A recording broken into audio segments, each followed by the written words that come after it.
welcome Sergeant John Delaney for a very special follow-up from the second annual Ride to Remember. Sergeant John Delaney has been a Springfield police officer for 30 years and a resident of Springfield his whole life. He currently serves as a public information officer, ordnance unit supervisor, and canine unit supervisor for the police department. He's made over 5,000 arrests in the city of Springfield and has received 6 commendations for going above and beyond the call of duty. He's also the director and founder of a gun buyback in Springfield in 2012, where a record of 333 weapons were taken off the streets in less than 7 hours. That is a national record.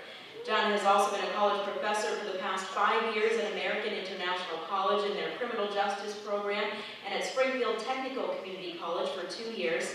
He's also been a high school and college soccer referee for the past 10 years, a soccer coach for over 20 years, and youth basketball coach for 20 years as well. He's also been the Ride director and founder of the Ride to Remember for the past 2 years. And most importantly, John is a father of 4 to Caitlin, twins, Bridget and Molly, Jack, and husband to the greatest wife on earth, Gabriella. Please welcome to the stage, Sergeant John Delaney.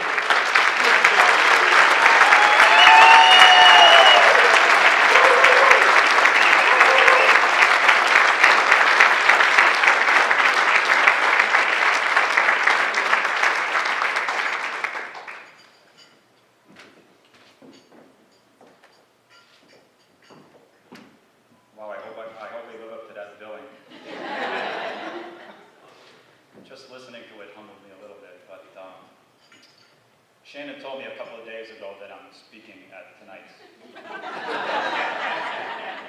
So she told me to prepare something, and I don't prepare anything, I speak from the heart. So I'm going to talk to you about what Linda mentioned in her great speech in regards to God's grace and divine intervention, and how I became part of Christina's house and how I was welcomed into their great family, because I am part of their family now.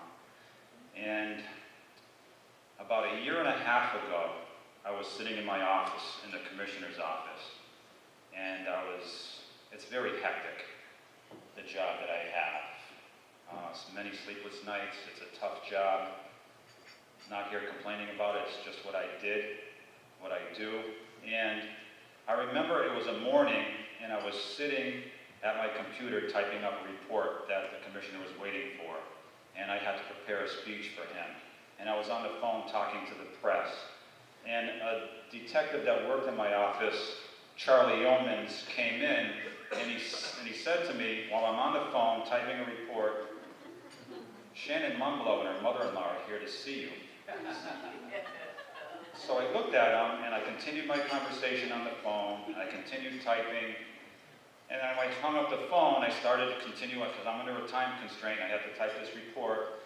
Charlie's sitting at the edge of my desk, and he goes, Shannon Mumblow and her mother-in-law are here to see you. And I'm looking, and I'm like, I know these people?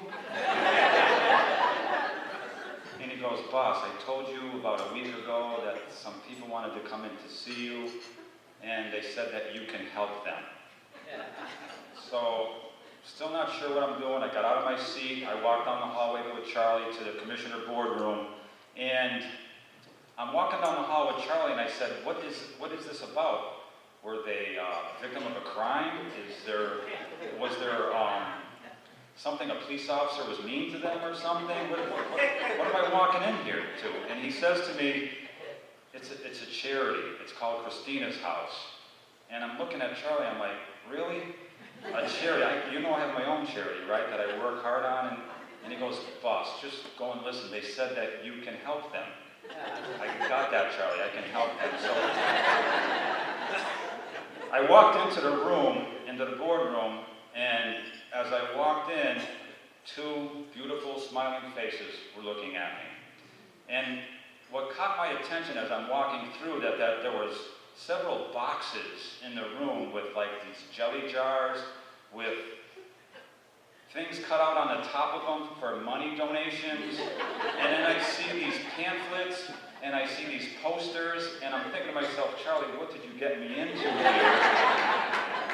So if looks could kill, I gave Charlie a look and I had a decision to make.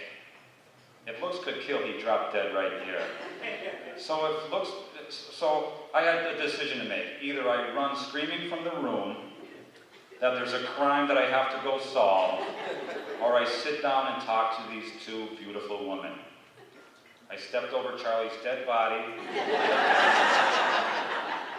and I sat down, put out my hand, and I said, "How can I help you?" Shannon began to talk. And I have this habit that when people are talking to me and something doesn't, my wife can tell you this, that I kind of tune people out. And I'll go to Charlie or my wife later, what were they saying to me? But in this particular case, Shannon when she was talking to me, something struck me within about 2 minutes of the conversation, that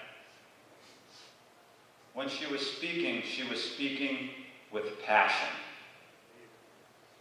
And everybody that knows Shannon in this room knows exactly what I'm talking about.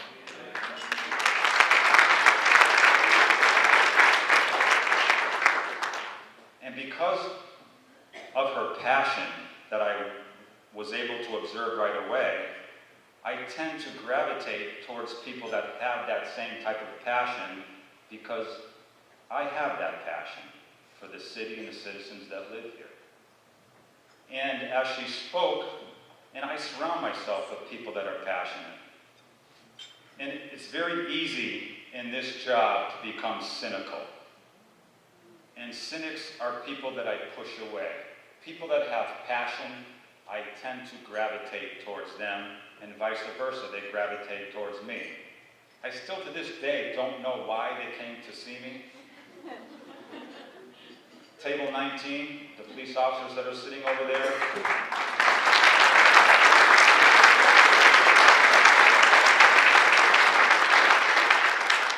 Passionate people, all of them. The Ambrose family, they've adapted me into their family. Passionate people. So as Shannon was talking, basically it was like a big hook came down from the ceiling. And she hooked me, Linda, they both hooked me. And when I left the room, I still wasn't sure what they wanted me to do. But they had a really good case for Christina's house. So when I was leaving, Shannon says, "Look, I want you to come to Christina's house and take a tour." I gave her my card. I said, "Call me. I'll make time to come over." About a week goes by, the telephone rings. "Sergeant Delaney, yeah, this is Shannon. Can you come by tomorrow? I would like to give you a tour of Christina's house."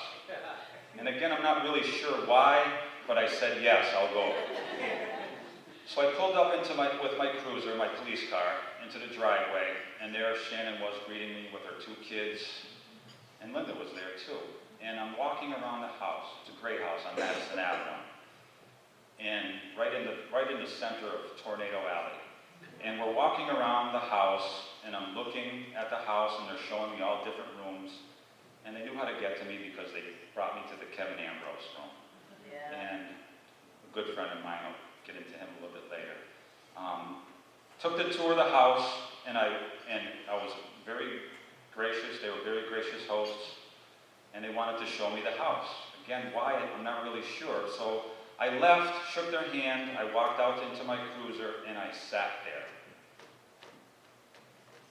As I sat there, I had what I believe is called an epiphany. Am I correct in that saying? Or a vision or something? I'm not kidding, you guys are laughing, I did. I sat there. And being a police officer, it's a very frustrating job. It's a hard job to walk around in our shoes. And we deal with criminals, we see people at their worst. We see people that you don't want to see. We are basically the knights that protect you guys when you're home in bed at night. And when we do our job, we do it because it's a job that we love. And it's very, very, very, very hard to do. And one of the most frustrating parts of the job is when you're dealing with young children. As an example, going on a drug raid. We go inside the house, we secure the place, and we go room by room, and I come across, and this happens more often than not, that I walk into a bedroom, there's a young child sleeping on the bed. No covers, no pillows, no sheets, no furniture, just a mattress on the ground. We search the kitchen, and we find a half a kilo of some type of drug in the freezer.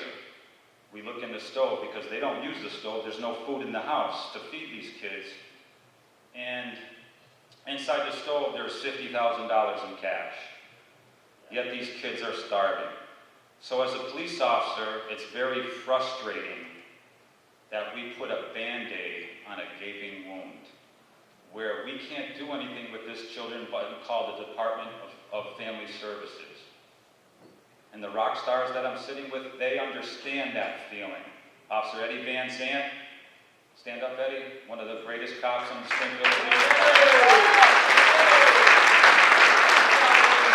Officer Elaine Mendez, stand up, Elaine, for me. Sergeant Richard Pelcher.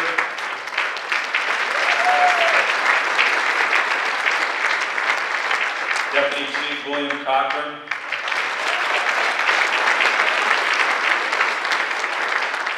My boss, Commissioner John Barberi.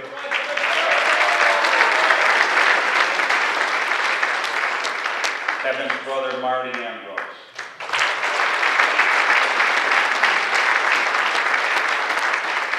When I talk about the frustration that police officers have on a daily basis, where if we could, we'd take these kids home and adopt them.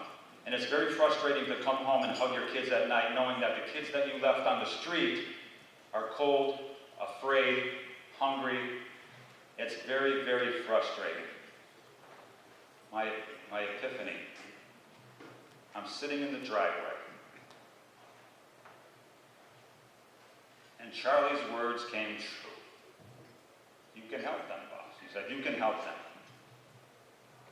I'm the director of the Ride to Remember. And if you don't know what that is, it's a tribute to Kevin Ambrose.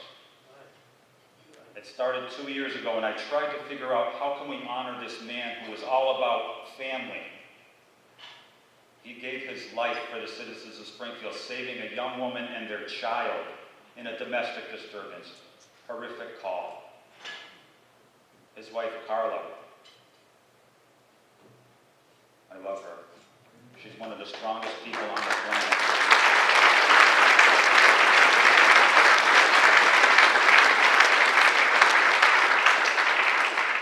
Kevin's son, Kyle, is graduating this Thursday from the Connecticut State Police Academy.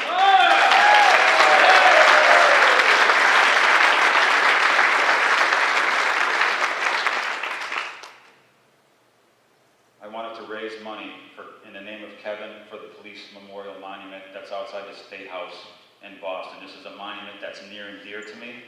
My grandfather, John Delaney, is on the firefighter memorial right outside the State House. He died fighting a fire for the citizens of Springfield before I was even born.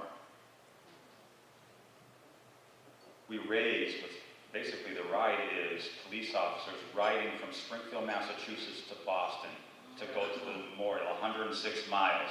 And it's a fundraising event. And the first year after Kevin's death, raised $89,000 for the monument.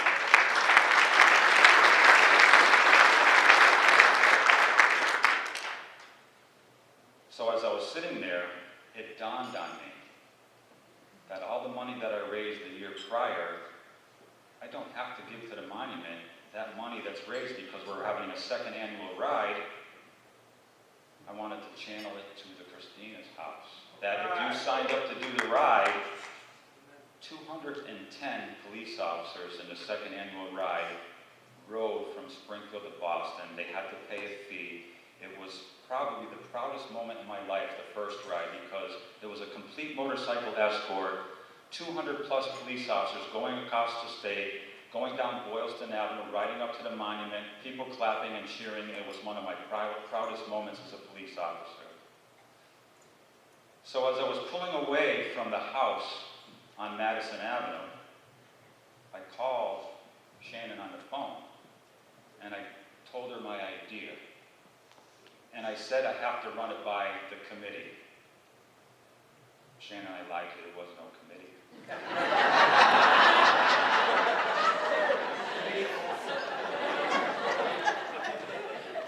It was pretty much a done deal. I just had to run it by the Ambrose family, my adopted family.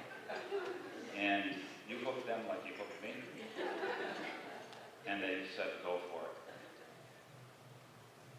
We did the ride this past September, and because Shannon and Linda are such passionate people, I asked them to support the ride. And they were there with their flock